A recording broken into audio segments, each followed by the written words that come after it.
I don't even know who to blame. Hey, we're live. I almost missed that then. I was like, honestly, I'm so... Do you ever have one of those days where you're just really excited about the world?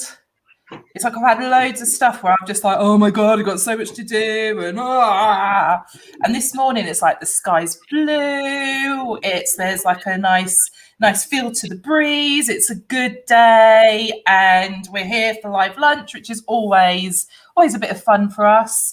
And hopefully some people will tune in and maybe they'll like it too.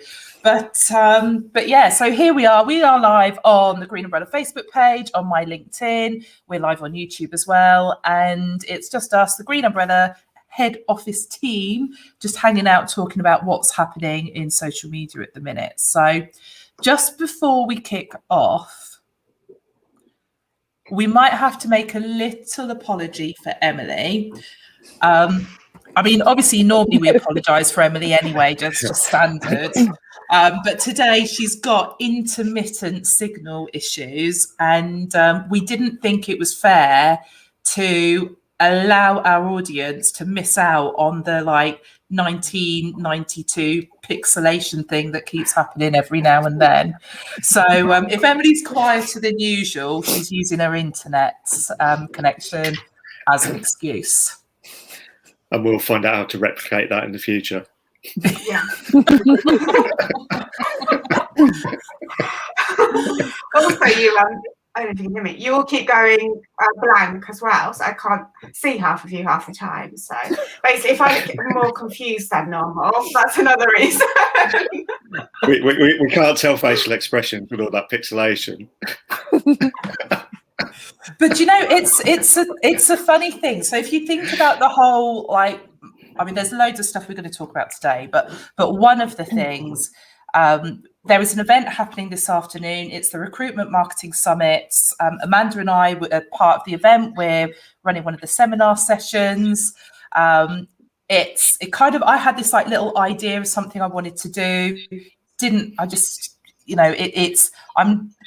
My previous life, I was in events. That's not what I do today. So we've kind of teamed up with the guys at UK Recruiter, and Louise Triance is now running this event this afternoon. I'm really excited because she sent a fantastic little goodie box out to everyone. So lots of things, I've got popping candy to keep me engaged, and a gin and tonic if I actually make it to the end of the afternoon. But the reality is this event, these types of events now, they're being run online, but in different platforms, that kind of stuff. And actually sometimes everything's good. You've done all your tests, you're ready to go. You know your mic works, you've got no problem sharing screen, and you're there, and all of a sudden the Wi-Fi drops out. And the person that you're being interviewed by, or if you're on a panel, and all of a sudden you can't see anybody else. And you're just listening to the conversation and not trying to nod in the right places, thinking I've got no idea if I'm on screen right now or not. I don't know if I've been kicked out or not. And all I've got to do is right here in my little room on my own with no cues whatsoever is just carry on. So Emily, good luck today, because I love it when that happens.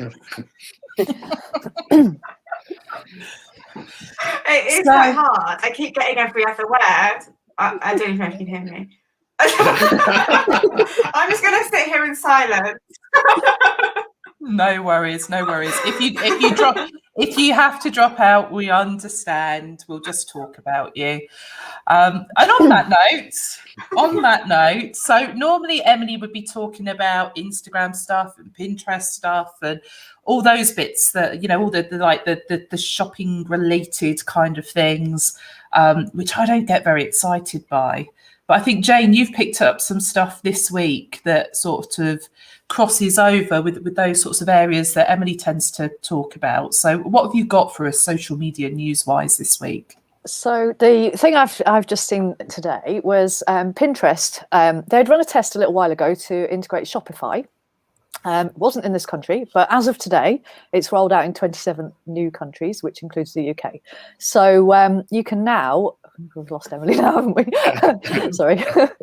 You can now if you've got a shop, if you sell anything and you've got a Pinterest account, you can link your Shopify to it, upload your catalog into Pinterest, and then you can create a pin for every item you sell, and you can tag your items in when you do pins all the time. So that sounded like a sort of really good idea, because it brings it in line with Facebook and Instagram and all the other places where you can tag your products and shop directly from there. So I'm amazed in a way that Pinterest haven't done it before. It seems the most obvious place to sell things through to me. But it is here, and if you sell anything and you're on Pinterest, then have a look, because it's well worth doing. I think as I've said before, Pinterest is not my social media platform of choice. I don't spend a lot of time on it. I don't really engage in it. I'm not as drawn to those news stories as I perhaps should be. But I think with Pinterest, there have been some really interesting stats. I don't know if you've got sort of anything that springs to mind, Amanda, in terms of the data, but people think of Pinterest as a social media platform. We really should be approaching it as a search engine. And from an e-commerce perspective, there's just so much traffic that comes through from Pinterest. It's if you're not considering it and you're looking at an e-commerce product, you're probably missing quite a big trick. Yeah, I would agree, because often when you and I present, we talk about, what's the social landscape, what are the biggest platforms, in terms of where you should hang out. If you look at the kind of top, 6 or so, sort of top half a dozen, maybe 8, Pinterest doesn't really feature. You've got YouTube, you've got Facebook, even Instagram, Twitter, they're all above. Even TikTok, now with the sort of sharp growth from last year, users, so they often talk about MAUs, which is monthly average users, that tends to be higher, but Pinterest still has a place. It's just quite a niche place. So if you are, as you say, selling something that is consumer, something that maybe is home decor, something that is very, very visual, so you have to see it, then yeah, absolutely, that's where you need to be hanging out. Definitely. So what else have you got for us, Jane? Was there anything else at all that popped up on your radar this week? Yeah, it's my bestest, favoritist thing in the world. You can now schedule your stories onto Instagram and Facebook as of Friday, I think it was. Obviously, stories, they're ephemeral content. They're not meant to be, they're meant to be off the cuff. They're not meant to be planned as such. So you don't want to schedule a month in advance and make it look forced or anything like that. But just the fact that if you've got a couple of things you might want to add to your story, sort them out in the morning. You can schedule them just to go out over that day or even into the next day. But, so short-term scheduling, I think, would work really well on that. But it's just the fact that you don't have to be there instantly all the time when you want to add something to your story. You can do it through Business Suite, but not Business Manager at the moment. So for me, that's only on my phone currently, because I don't have Business Suite on my desktop. But it's really easy. You can add stickers. You can do most of the usual things that you can do directly in Instagram. The only thing you can't do is add those sort of filters that put, like a hue on there, or flashy bits or whatever. But other than that, you can still tag people. You can still put a sticker. So you did say flashy bits then, didn't you? Yes. Very me. Anyway, it's been one of those days. So cool. Yeah, really useful. Yeah, do you know the thing with stories? I think it's really hard to stay on top of stories when you're every day thinking about it. So if you can get into that habit where you're constantly snapping things, you're constantly, taking little videos, that sort of stuff, then actually you've got a camera roll full of content, and now we can schedule them. You can actually just make sure, right, I'm going to use that photo on Wednesday, I'm going to use that photo on Thursday, and it still reflects that sort of more casual type of content, that more, for people looking at your stories, it's going to feel in the moment. So I think it's a much better way of being able to keep on top of the stories that we've, up until now, we've really not been able to have. Things like I say, this event this afternoon, the Recruitment Marketing Congress, it would have been fantastic for us to have been able to schedule over the last 6 weeks lots of different stories that would be appearing that are, just that little reminder of the events happening, who's speaking, what people are going to get out of it, all that sort of stuff. So I think it's a really positive move. And yeah, we really, especially if you're using Instagram, you really need to be really engaged in stories. That is kind of where I'd say where most of the interaction engagement happens now. Obviously, from an Instagram perspective, there's been conversations around the testing of hiding likes. And Jane, am I right in thinking you've been included in the test for that? Yes, I have on one of my accounts. It doesn't seem all that exciting at the moment. I don't know whether I've only got half of it, because all I can do is on individual posts. But I'm sure I read somewhere that you should be able to do it on your whole account. And I can only hide the likes on my own posts currently. I can't see any options to hide likes on other people's posts, which I think you are also supposed to be getting. So, but I have tested it out just on one post on my own. But it's really easy to do. But I'm not sure why people would choose to why would I choose to hide the likes that I'm getting unless I'm not getting any likes? So it's a bit of a funny one. I guess there is an argument of, okay, well, if these people are liking my posts, then that's my audience, and people might steal my audience and stuff like that. But it's kind of, you want to shout about who your audience are. Is some of it been done from a sort of mental health perspective, and to protect some of the younger generations on there where bullying can come into it? So it's less from a commercial point of view, it's more from a so say if you've got, and this is maybe a sweeping generalization, but you've got teenagers who are like, oh, you put that picture up, you only got 5 likes on it, no, you're not popular, you're not pretty, or whatever it might be. So that's where I can see it potentially coming into play as a good thing.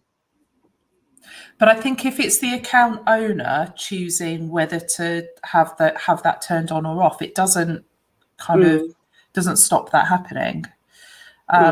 But yeah, it's certainly an interesting thing. It'll be interesting to see what the results are from the test as well, to see whether people have opted to hide them or not.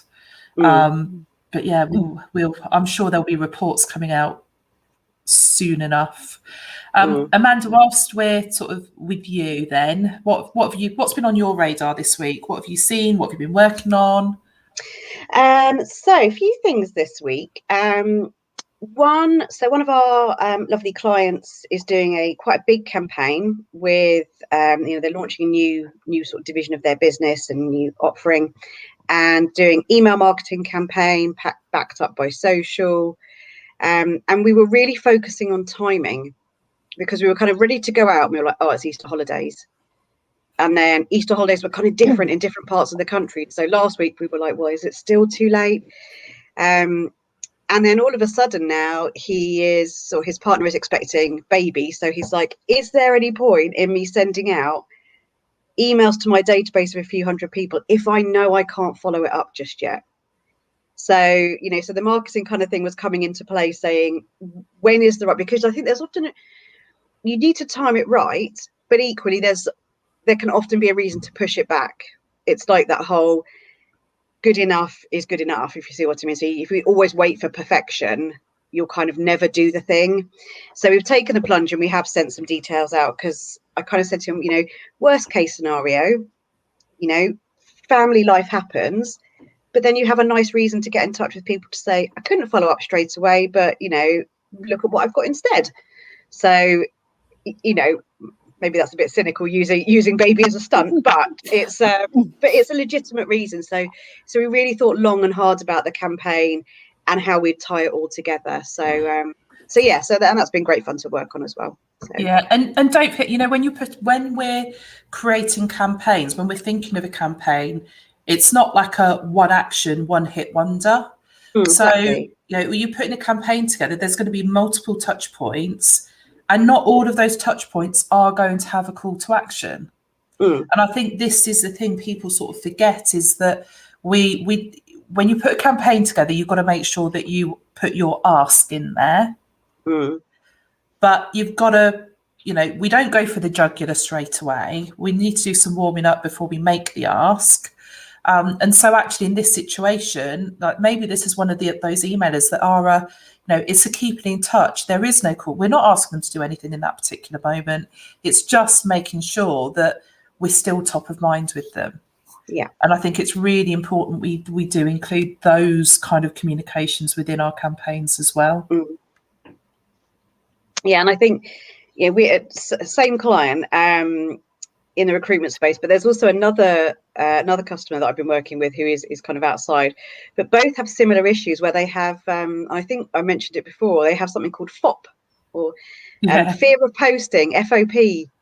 So we've been kind of overcoming that hurdle as well, and how much do you share of yourself online and how much just content. So yeah, it's been really interesting. Lots of things coming up that are questions that a lot of other people will be having as well. Kind of, what do I post? When do I post? I don't want to look silly, or I don't want people to dive straight in and critique what I'm doing.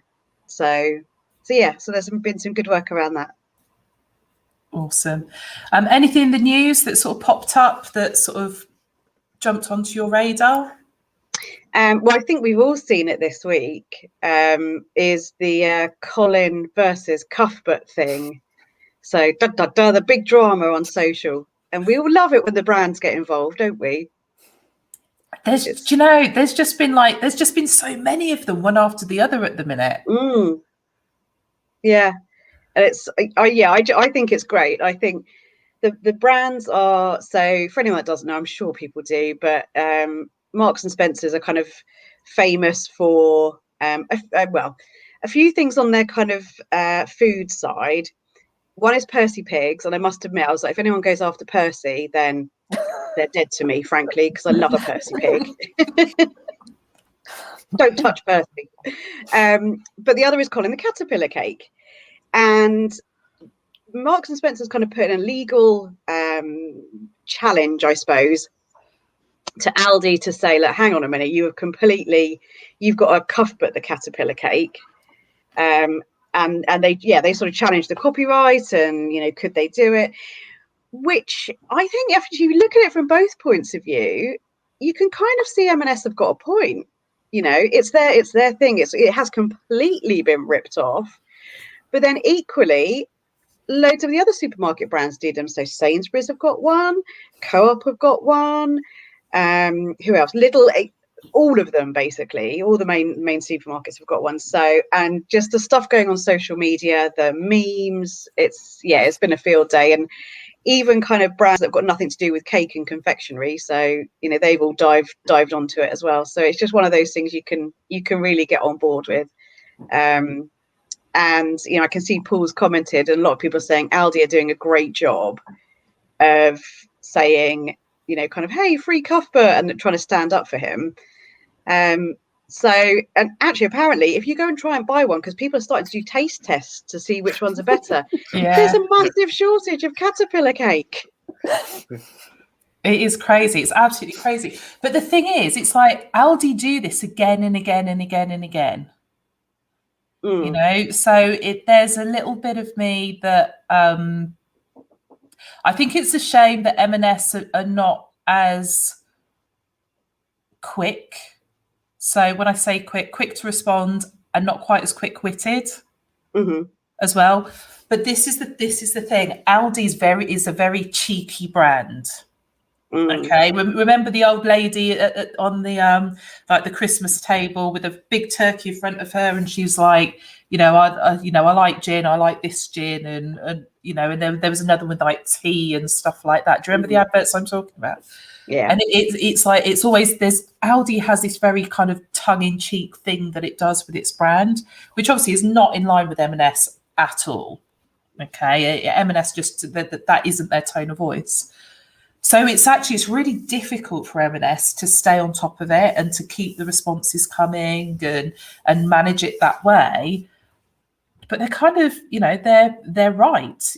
This isn't just another caterpillar cake. It is like, if you look at the two side by side, you can see why M&S are pissed off, and they're actually, trying to stand their ground. And I think, from a trademark perspective, it's kind of, when you're putting your content out there, people will copy you. And sometimes it is a, you should take it as, that the people are imitating you, right? It's a good thing. They obviously, they think highly of you. It's a compliment. That's the word I'm trying to think of. But then there's other times where something is copied and it's so close to the bone, it's actually taking the piss. And I think that's the situation we're in with this situation. But like I said, Aldi have done it so many times now, and there was like there's been stuff with like beer and wine brands previously. There's like some of their sort of confectionery products as well in the past, and it's like it's just what's going to be the next thing. Have you not seen they've taken on Nike effectively? Yesterday with their loungewear brand and their boxer shorts and stuff, and they literally had a billboard ad that looked just like a Nike one. I can't remember the exact wording, but it says something Aldi's like done it or something. Or we just did it. Yeah, that was it. It's yeah. So do you know what, Jen? You're quite right. I've completely forgotten about that. I think it's this morning I saw that. But yeah, it's just it's just mad, absolutely mad. And it just goes to show if you're not posting things on social because you're worried people are going to nick your ideas, well, actually, do you know what? People are going to nick your ideas anyway.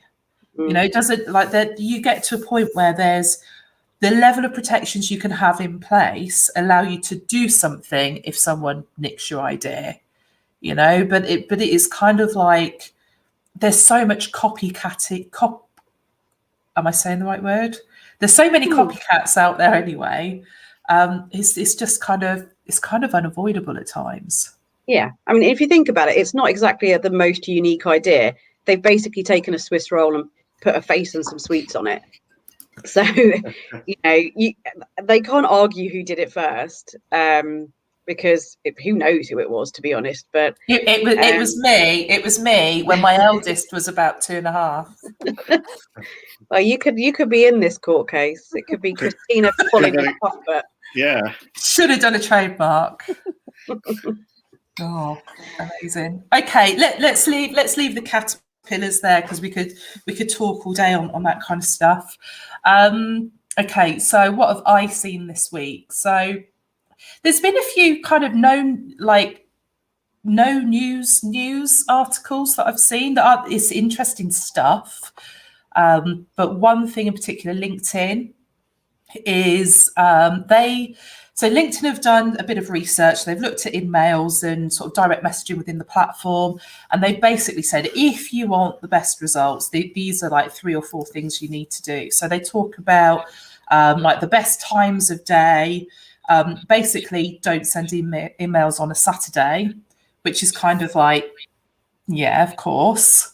The reason Sundays are okay is because in some parts of the world, a working week goes Sunday to Thursday rather than Monday to Friday. So, yeah, avoid sending your emails on a Saturday seems, that's not rocket science to me. Probably the thing that made me feel like I've been saying that for ages, everyone should listen to me, is the fact that it's shorter emails that get better responses. So I think we've all had those messages through LinkedIn, whether it is an email, whether it's just a direct message, and sometimes it comes in your connection request, which is really annoying. But basically, it's like this long pitch, okay? And obviously, we're using LinkedIn as a marketing tool. We're connecting with people, we're identifying prospects, then we need to start that sales conversation, which usually comes off the back of some sort of one-to-one messaging. But we need to think about that message as being the same as a WhatsApp message or whatever your app of choice is for, SMS messaging. That's how we should be formatting stuff because that's the language of that platform.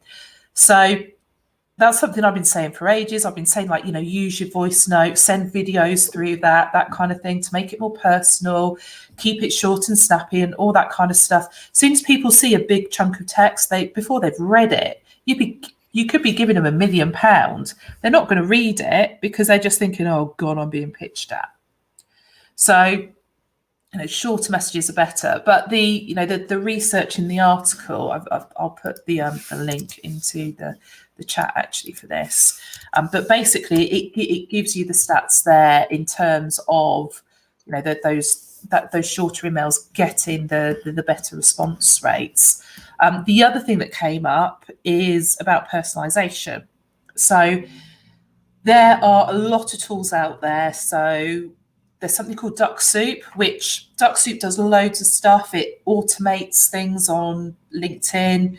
We use about 10% of the functionality within Duck Soup, but there's a lot of other features we don't use because they stop you having a personal approach. It's things like using merge tags so that you can send the same message to however many people, and it all says, hi, Amanda, hi, Emily, hi, Mark, etc., etc. But the thing is, it's like personalization is more than just a name. So actually, looking at the messages that are being sent, the ones that are truly personalized, that have been sent by the individual rather than through Duck Soup. There's another thing called Octopus CRM that I'm seeing more and more people use now. These sort of automation tools. Automation is great up to a point, and I think automation in marketing is good. But when it actually when you start to look at those kind of like bottom of funnel activities, when you start to do that outreach, it has to be personal if you want the results. There's no point sending 300 automated messages today to get 2 responses when you can maybe send 30 personalized messages today and get 5 responses. And time is a factor, of course, and I get that and I understand that. But yeah, it's like I said, there's times we should cut corners, and there's times where we need to put in the hours to get the results we want to get. It's like, don't be lazy when it comes to actually getting the results. So I feel like I've ranted about messaging now. I think, case in point, and Emily will probably back me up on this as well. Although I think, Emily, you're certainly clearer now, so I think your internet, famous last words, but might be better. But we've both had birthdays recently, and obviously LinkedIn, if you put your birthday in there, it alerts people. So the same way it will alert someone if you've got a new job. And as you and I as well know, Christina, because you had a whole conversation with me with autofill comments on LinkedIn. That was the funniest thing ever. I have a video of the screen recording. I screen recorded a conversation with Amanda just using all the automatic responses, and it's hilarious. Yeah, because it took me probably a good maybe 4 messages before I realised that you were using auto replies. So LinkedIn, like a lot of platforms, it uses the artificial intelligence in the background to kind of predict what your reply might be. So if someone sent you an InMail, it might kind of have a, hey, Christina, so you can send that. Thanks for getting in touch, so you can send that. So it's, you always don't have to think about it. So you can, you get your notification on LinkedIn, it'll say, Emily's had a birthday, help her celebrate. Or Mark has started a new job, say congratulations. And it's pre-populated your message just to say happy birthday or congratulations. So you get all these notifications saying so-and-so has wished you a happy birthday, which is lovely, but you can tell they've literally just gone click, click, and it's gone. Whereas some people will go the extra mile to personalize it. And our friends at Pager, who run a social media scheduling tool, perfect for recruiters, but they've got a great guy in the team called Cammy, who's Scottish. He did a voice note for me, basically starting off saying, I bet you didn't expect to hear a Scotsman sing happy birthday to you. And then went on to say, you're not going to today either, but I just wanted to say have a great day. But, the fact that so that would have taken barely 30 seconds, but he's gone to that extent rather than just clicking the auto buttons. So, and you can spot them. So, and like I say, I'm sure Emily will say the same. You can see people who've kind of gone a little bit of the extra mile just to kind of even just say Emily, rather than just saying happy birthday, exclamation mark. So just that little bit of personalization, you can spot it, and it means a bit more. You can tell someone's gone the extra mile. But it's also, how do you stand out of all those messages that people are receiving? how do you stand out? And I think that's the difference as well. That's why the voice notes work so nicely, because they stand out. This is something different. I think it's within the article, there's a stat there about like what percentage of messages are sent are under a certain character limit. And it's kind of like, I don't know, is it 10-20% is like under 500 characters? It's something similar like that. Don't quote me on it. But basically the research was saying was that the reason why shorter messages are working is because they stand out, because so many people are sending those longer messages that you just kind of cast aside because it's another one of those. But it is, the imagery you could use, sending GIFs, I'm not like these guys are all properly into their GIFs. It's like every day there's another GIF, and I'm just like, I'm not a GIF kind of girl, really. I love a well-placed GIF. It says so much more, I think, than I ever could. I think it's that. I think it's that I'm the spreadsheet person thing again. I just, I don't know. But probably good for that. Yeah, probably. But it's that stuff again, isn't it? It's like that's how you make it more personal, by sending those kinds of things. But yeah, like I said, the personalization is everything. Sending a voice note doesn't get any more personal than a voice note where someone can actually hear your voice talking to them. So I said it, yes, if you've got some automation tool running that's sending the same message to however many hundred people today, yes, it's going to save you time, but it's not necessarily going to surface those ideal opportunities that you can actually use to create ROI in your business. So that was, like I say, for me, that was the big thing. Like I say, a big thing, but kind of a no news kind of piece. The other thing is Facebook sort of announcing what they're doing in terms of audio. You guys seen that this week? So there were 3 things announced within one article. First of all, I don't know if there's like a video editing tool within Facebook anyway, sort of within Creator Studio. They're bringing an audio editor in as well, so you'll be able to create little audio clips within Facebook. They are basically starting to roll out their version of Clubhouse, which will appear in groups first of all. And then, so like for me, that's really exciting because I'm still very excited about the whole social audio thing. But the third thing that I thought was really interesting is that Facebook are again looking at how do we keep everyone within the platform? How do we create a world where they don't have to ever leave Facebook? So what they're doing now, this kind of, we've had this sort of rise again of podcast. They're now bringing podcast into the Facebook platform as well. So that's the thing that I'm probably most excited and interested in terms of that particular article from Facebook and those audio related announcements. When it comes to the whole social audio thing, when it comes to like Clubhouse, will it be here next year or not? And all that kind of stuff. It's a bit like and I said the same thing about TikTok. Don't worry so much about the platform.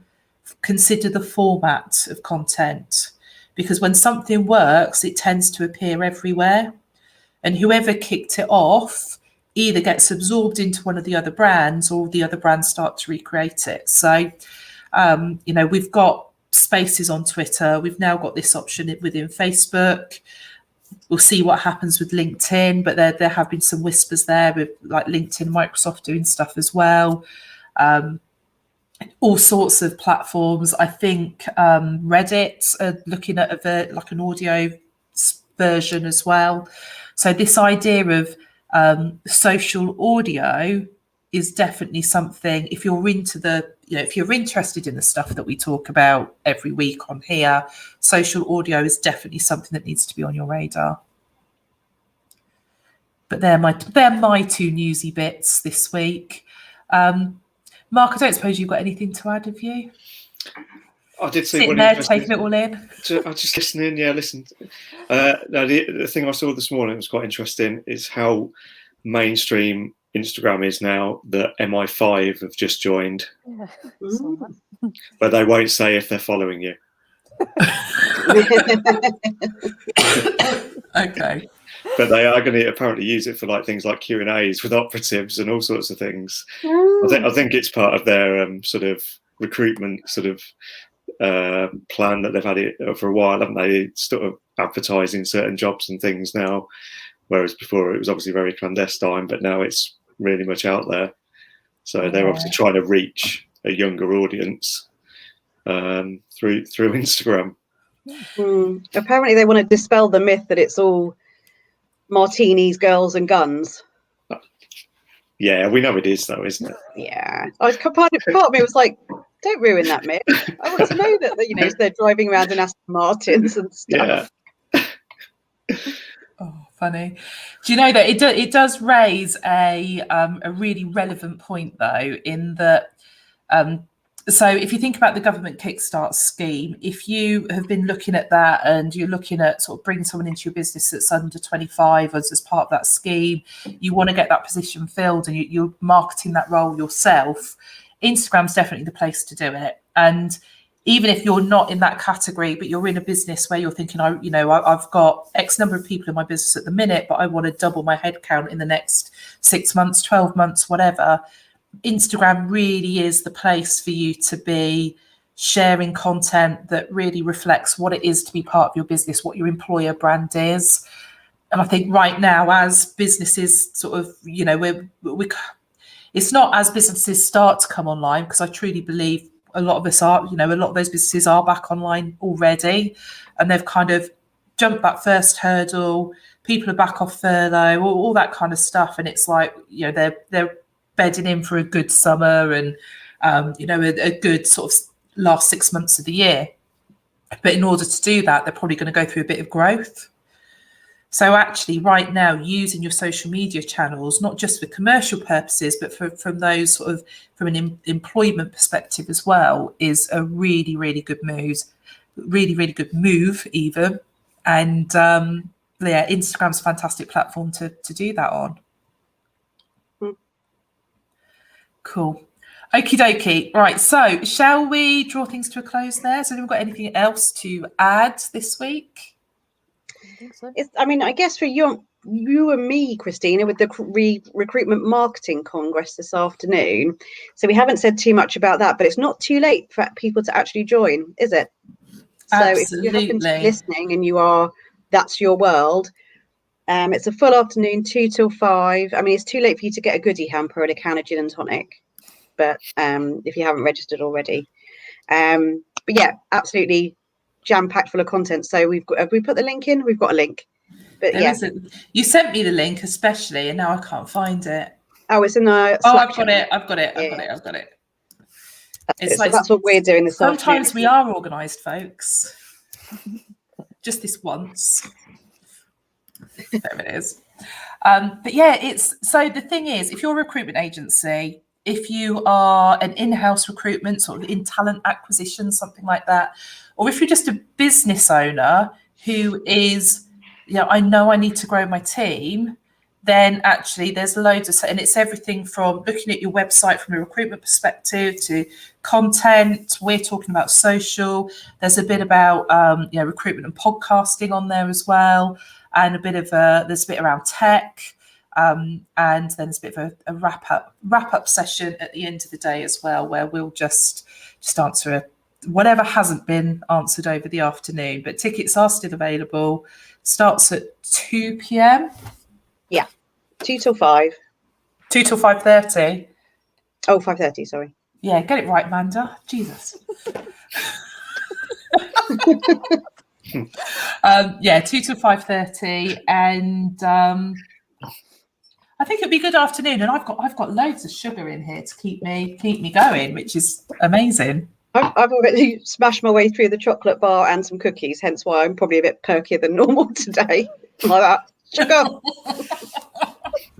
Fantastic. Cool. Okay, so off we go. Hope everyone has a good week, and we'll see you next Thursday, 12 noon, for the Green Umbrella Live lunch. And yeah, we'll catch you there. Let's wait for Emily.